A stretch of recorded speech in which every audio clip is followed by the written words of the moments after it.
खुलुमबाय दुलाराय बर' माहारिनि आइ आफा बिदा फंबायमोननिसिम आंनि गोसो गोरबोनिफ्राय जोंनि बे गोदानै दाफामफिननाय ULB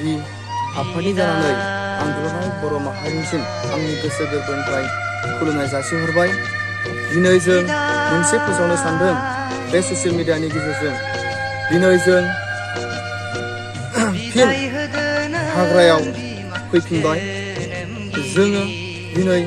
मानि थाखाय हाग्रायाव फैफिनखो होननानै बुङोब्ला जोङो दिनै बर' हारिखौ रैखाथि होनो थाखाय आरो बर'नि जा मोननांगौ बड'लेण्ड सोरजिनायनि सिमां जा बड'लेण्ड मोनागौमानि जों जिराया, बे मिशनखौ लानानैनो जोङो दिनैनि गोदान आफादखौ जोनोम होनायनि थांखि आरो जोंनि थांखिया जाहैबाय जेब्लासिमलागि जों बड'लेण्ड मोना अब्लासिमलागि जों जिराया। आं बेखौनो रोखायै फोसावनो सानो आसाम गभर्नमेन्ट, भारत गभर्नमेन्ट आरो जोंनि BTC गभर्नमेन्टखौ खावलायनो सानो जोंनि दैदेनगिरि बिथांमोनखौ जोंनि जे गोदानै दाफामफिननाय बे आफादा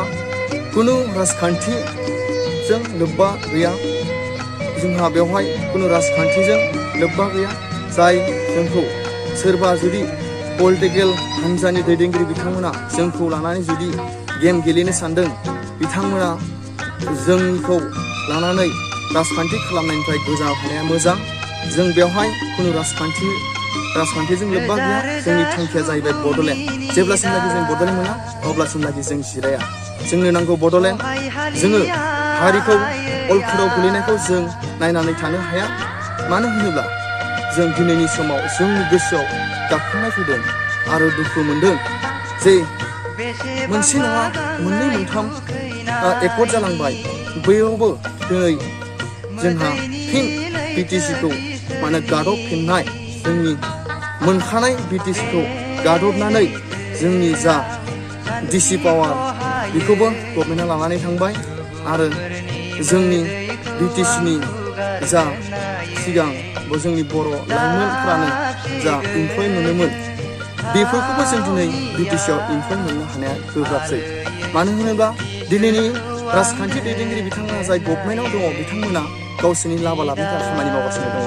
जों बेखौ मोननानै जोंनि गोसोआ दुखु मोननानै आरो जोङो बड'लेण्ड सोरजिनायनि थांखि लानानै दिनै फिन हाग्रायाव फैफिननाय जाबाय। মই আজি ইটোকে ক্লিয়াৰিফিকেশ্যন দিবা ওলাইছোঁ যে ছ'চিয়েল মিডিয়াৰ মাজতে আমি আকৌ একবাৰ জংঘললৈ ঘূৰি আহিব লগা হ'ল। এইটো হ'ল আমাৰ বৰ জাতিৰ কাৰণে বহুত দুখ লগা কথা। কিয়নো আমি বৰ জাতিয়ে শান্তি বিচাৰিছিলোঁ, কিন্তু আজি শান্তিৰ নাম লৈ যি পলিটিকেল লাভালাভৰ কাৰণে ডক্টৰ হেমন্ত বিশ্ব শৰ্মা ছাৰ তেখেতে আমাৰ BTCত আহি পেলাই যি কথা বড়োৰ যিবিলাক ইউথ আৰু বড়োৰ যিবিলাক ল'ৰা ছোৱালীবিলাক মনত আঘাত দি গৈছে, সেয়ে আমাৰ যোৱা দিনবোৰত তামোলপুৰত মেডিকেল কলেজ উদ্বোধন কৰা, ষ্টন ফাউণ্ডেশ্যন উদ্বোধন কৰা এটা কথা কৈছিলে, অসম কেতিয়াও বিভাজন নহয়। এই কথা আমি ডক্টৰ হেমন্ত বিশ্ব শৰ্মা ছাৰৰ যি কথা আমাৰ BTC আহি পেলাই যি কথা কৈ গৈছিলে, সেই কথা আমি আমাৰ ULB সংগঠনৰ পৰা কেতিয়াও একচেপ্ট কৰা নহয়। আৰু মই এইটোকে আহ্বান জনাইছোঁ, ULB united liberation for Bodoland. যেতিয়ালৈকে আমি বড'লেণ্ড নাপায় তেতিয়ালৈকে আমি সংগ্ৰাম কেতিয়াও ৰেষ্ট নলওঁ। কিয়নো আমি যি পাব লগা পাৱাৰ এণ্ড ফাংচন যিবিলাক আমাৰ জাতিৰ শান্তিৰ কাৰণে যি আমি আমাৰ বৰ জাতিৰ ৰীতি নীতি যিবিলাক আছে সেইবিলাক লৈ আমি শান্তিভাৱে আমাৰ BTCত জীয়াই থাকিব পাৰে। সেইখিনি আমি বিচাৰোঁ যে বড়োলেণ্ড নহ'লে আমি কেতিয়াও শান্তি নহয় আমাক বড়োলেণ্ড লাগিবই মই ডক্টৰ হেমন্ত বিশ্ব শৰ্মাক এইটোকে ক্লিয়াৰিফিকেশ্যন ক'বলৈ ওলাইছোঁ যে আমাৰ যি ULB সংগঠনৰ কেডাৰ লিডাৰ যি ব্যক্তিসকলে জংঘলত আকৌ একবাৰ ঘূৰি আহিব লগা হয় সিবোৰ আমাৰ অসম গভৰ্ণমেণ্ট আৰু ইণ্ডিয়া গভৰ্ণমেণ্ট আৰু BTC গভৰ্ণমেণ্টৰ কাৰণে মানে হৈছে কিয়নো আমাক বড়োলেণ্ড দিয়া নাই যি সৰু বিটিয়াৰ চুক্তি কৰি পেলাই আমাক বড়ো জাতিৰ চবৰে চকুত মানে পানী মানে ওলোৱা যেন এনেকুৱা দুখ দিছে যে চবৰ আমাৰ বড়ো ল'ৰা ছোৱালীৰ চকুত পানী ওলাইছে কিয়নো অসম কেতিয়াও বিভাজন নহয় এই কথাক লৈ আমি দুখ লাগিছে আৰু আমি বড়োলেণ্ড লাগিবই যেতিয়ালৈকে বড়োলেণ্ড নহয় আমি এতিয়ালৈকে ৰেষ্ট নলওঁ কিন্তু মই আমাৰ ULB united liberation for Bodoland সংগঠনৰ পৰা ক্লিয়াৰিফিকেশ্যন দিয়া হ'ল মই এইটোকে আহ্বান বিচাৰিছোঁ আহি থকা দিনবোৰত আমাৰ যেন গভৰ্ণমেণ্টৰ চৰকাৰৰ যিবিলাক DC IC সেই ব্যক্তিসকলে আমাৰ বড়ো ইউথবিলাক অন্যায়ভাৱে মানে যদি বেয়াকে মানে হেৰি কৰে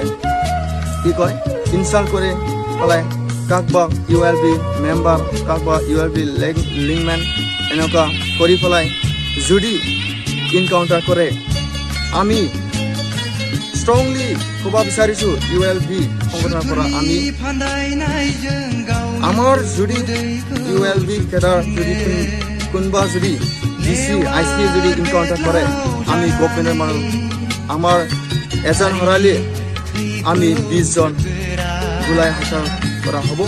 লগতে মই এইটোকে আহ্বান জনাইছোঁ আমাৰ অসম গভৰ্ণমেণ্ট আৰু BTC যদি আহি থকা দিনবোৰত যি NDBৰ চুক্তিত বিটিয়াৰ চুক্তি হৈ গ'ল এই চুক্তিৰ এজন চিগনেটাৰী ডিয়াৰ নাৱলা ছাৰক কেছৰ পৰা উদ্ধাৰ কৰা হোৱা নাই অতি সোনকালে ডিয়াৰ নাৱলা ছাৰক ৰিলিজ কৰি দিব লাগে আৰু যি ব্যক্তিসকলে কেডাৰ যি ব্যক্তিসকলে জেলত আছে অতি সোনকালে ৰিলিজ কৰি দিয়ক আৰু লগতে যিবিলাক NDB ৰিহেবিলিটেশ্যনবিলাক কৰি দিয়ক নহ'লে আমি অক্টোবৰ মাহত আমি গোটেই অসম আৰু BTC আমি বম ব্লাষ্ট কৰা হ'ব আমি সেইটো ক্লিয়াৰ কৈছোঁ আমি ষ্ট্ৰংলি কৈছোঁ সেইটোকে আৰু মই ক'ব বিচাৰিছোঁ আমাৰ যি মেম্বাৰ ULB মেম্বাৰ ঘৰত যাই কিনি কাৰোবা মাক কাৰোবা দেউতাক ধৰি আনি কাৰোবা চিষ্টাৰক ধৰি আনি এনে সাজা দি থাকিলে আমি কেতিয়াও সহ্য কৰা নহ'ব আৰু যোন ব্যক্তি মেম্বাৰ তাক পালে ইনকাউণ্টাৰ কৰিলে আমাৰ আপত্তি নাই তথাপিও আমি এটা জাতিৰ কাৰণে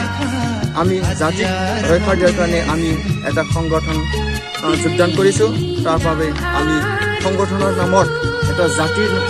ৰক্ষাৰ নামত আমি জীৱন দান দি যাওঁ তথাপিও আমাক বড়োলেণ্ড লাগিব যেতিয়ালৈকে বড়োলেণ্ড নেদে তেতিয়ালৈকে আমি সংগ্ৰাম কৰি যাম এইখিনি মই কয় আৰু মই এতিয়া আসাম গভৰ্ণমেণ্ট ডক্টৰ হেমন্ত বিশ্ব শৰ্মাক আহ্বান জনাইছোঁ আমাৰ যিখিনি BTCত 22ত থকা ধেমাজি শোণিতপুৰ গহপুৰ এইবিলাক আমাৰ অতি সোনকালে বিটিআৰ চকীৰ দফা দৰে MOS মতে আমি বিটিআৰত ইনক্ল'জ কৰাটো আমি বিচাৰিছোঁ সেইটোকে আমি আহ্বান জনাইছোঁ आं बेखौनो रोखायै फोरमायनो सानो जोंनि BTCनि बायजोआव थानाय जिखिनि धेमाजि गहपुर शोणितपुर बिथांमोनखौ थाबैनो जोंनि BTCआव सोस'नो आरो जोंनि BTCआव लाबोयो आरो जिखिनि जोंनि बिटिआरनि चुक्तियाव थानाय दफा बायदियै गामि दानख'नाय आरो दाजाबनाय बेहाय जोंहा जोबोद दुखु दङ गामि दाजाबदेरनायाव जोंहा सरकारखौ जोङो वेलकाम खालामनो बरायो जों गनायो खिन्थु जों बेहाय गामि जों मोनखानाय बिटिसिखौ दानख'नाया जोंहा बेहाय दुखु दङ आरो बेखौ जों माब्लाबाबो दानख'नाङा जों बेखौ जोंनि ULB आफादनि जानानै रोखायै बुंनाय जायोदि जोंनि बिटिसि मोनखानाय बिटिसिखौ जुदि दानख'यो अब्ला जोङो जोंनि आफादनिफ्राय रोखायै फिनजाथाय खालामनाय जागोन आरो जों माब्लाबाबो दानख'नो होआ आं बेखौनो जोंनि बिटिआर गभर्नमेन्ट आरो आसाम गभर्नमेन्टखौ खावलायो जोङो आसाम बिटिसिआव फैगौ अक्ट'बर मांखोनि सिगां बा सेप्तेम्बरनि लास्ट 30 सेप्तेम्बरावलागि जुदि रन्जन दैमारि सार आरो बिथांजों लोगोसे जिगे केदार बिथांमोना जोबथिसाराव हाबनानै दङ बिथांमोनखौ जा गभर्नमेन्टआव दङ बिटिआर गभर्नमेन्टआव दङ बिथांमोना थाबैनो जुदि बिथांमोनखौ बहननायनि जुदि थांखि लायाब्ला बिथांमोनखौ जोङो बिटिसिनिफ्राय बिथांमोनखौ आउट खालामनाय जागोन आरो बिथांमोनखौ जों रोखायै फोरमायो जोंनि फैबाय थानाय अक्ट'बर माहायाव जों बिटिसिआव गासै जोंनि मोनफ्रोमबो जिल्लायाव जोङो बम्ब ब्लास्ट खालामनाय जागोन आरो सरकाराव थानाय बिबानाव थानाय बिबानगिरि बिथांमोनखौ आं हुमखि होयो दानि सरकाराव सोलिबाय थानाय जोंनि सिएम बिथांखौबो आं गुरै खावलायो जों मोनसे हारिनि थाखाय गसंथानाय आफादखौ सनमान होनानै हारिखौ रैखाथि होनो थाखाय दावहारि बिथांमोनखौ सनमान होनानै जेन जोंनि बुंनाय लेखायै रन्जन दैमारि सारखौ थाबैनो गियानखौ उदां खालामो आरो बेजों लोगोसे थानाय केदारखौ उदां खालामो आरो लोगोसे मोननांगौ जिखिनि एनडिबिनि रिहेबिलिटेसन बेखिनिखौ थाबैनो बानायफिननानै होयो आं बेखौ माने गुरैयै खावलायहरो लोगोसेनो आं फोरमायनो सानो जोंनि दुलाराय आसामनि बर' रायजो राजा आइ आफा बिदा फंबायमोनखौ जोंनि बर'नि हारिनि थाखाय गसंथानो ओंखारनाय मोनसे आफादनि जा सोद्रोमाफोर बिथांमोना गावसोरनि लाबा लाबनि थाखाय एक्सन एब्रब खालामालासिनो जेन गोजोनै लाखियो सोरबा जुदि जोंनि बर' सुबुङानो जा सोरबा गुबुन जाथिनियानो जा जोंनि हारिनि नांनो ओंखारनाय दावहारि बिथांमोनखौ जुदि सरकारनि एजेन्ट जानानै एक्सन एब्रब खालामो बिथांमोनखौ जोङो डाइरेक्टलि बुङो थोंगोथोङै बुंगोन बिथांखौ जों बे बुहुमनिफ्राय आंग्रायहोनाय जागोन आरो लोगोसेयैनो जों जोंनि मेम्बारफोरखौ जुदि सरकारनि मानसिया लांनानै सासे इनकाउन्टार खालामो अब्ला जोंनि सासे इनकाउन्टार खालामनायनि गेजेराव जों 20निबो बारा सरकारनि मानसिजों इनकाउन्टार खालामगोन आरो बेखौनो आं रोखा फोरमायबाय जोंनि बिटिआर गभर्नमेन्टखौ आरो आसाम गभर्नमेन्टखौ बेखायनो आं दिनैनि समाव गोथार दिनैनि 15 सेप्तेम्बर 2021 इङाव जोंनि ULB आफादा जोनोम सान होनानै जों बेखौ इस्टाब्लिश खालामगोन बेजों लोगोसे जोंनि आफादनि मोनसे गोख्रों दैदेनगिरि हिसाबै जोंहा दङ सासे बिथाङा जादों फाउन्डार बिमोगथां बेजों लोगोसे एसिस्टेन्टआव दङ जोंहा बि खौसेथि बेजों लोगोसे दङ जोंहा सनितपुर जिल्लानि डिस्ट्रिक्ट कमान्डार बि मोब्लाव आरो धेमाजि जिल्लानि दङ बि मोगथां कमान्डार आरो बेजों लोगोसे दङ चिरां जिल्लानि बि रैरुब आरो बेजों लोगोसे दङ बाक्सा जिल्लानि बि मैब्रुब आरो बेजों लोगोसे दङ जों क'क्राझार जिल्लानि बि सौख्रुब बेजों लोगोसे दङ धुबुरी जिल्लानि बि खांख्राय बेखिनिखौनो जोङो फोरमायथिनानै दिनै रोखायै फोरमायहरनाय जे दुलाराय आसाम आरो भारत हादरनि गेजेराव मोनसे गोदानै बर'नि हारिखौ रैखाथि होनो ओंखारनाय मोनसे गोदान आफाद जोनोम जाबाय होननानै जों दिनै रोखायै फोसावबाय जोंनि आफादनि मुङा जादों ULB united liberation for Bodoland बेखिनिखौनो बुंनानै आं जोंनि जा फोरमायहरनाय ससियेल मिडियानि गेजेरजों फोरमायहरनाय थांखि बेखौ एसेबां फोजोबबाय बेजों लोगोसे आं फोरमायो जेसेबां हायो जोंनि बे फोरमायहरनाय रादाबखौ गासैबो ससियेल मिडियायाव जेन शेयार खालामो आं बेखौनो बुंनानै आंनि बिबुंथिखौ एसेबां फोजोबबाय जय बर' हारिनि जय बर' हारिनि जय बर' हारिनि जय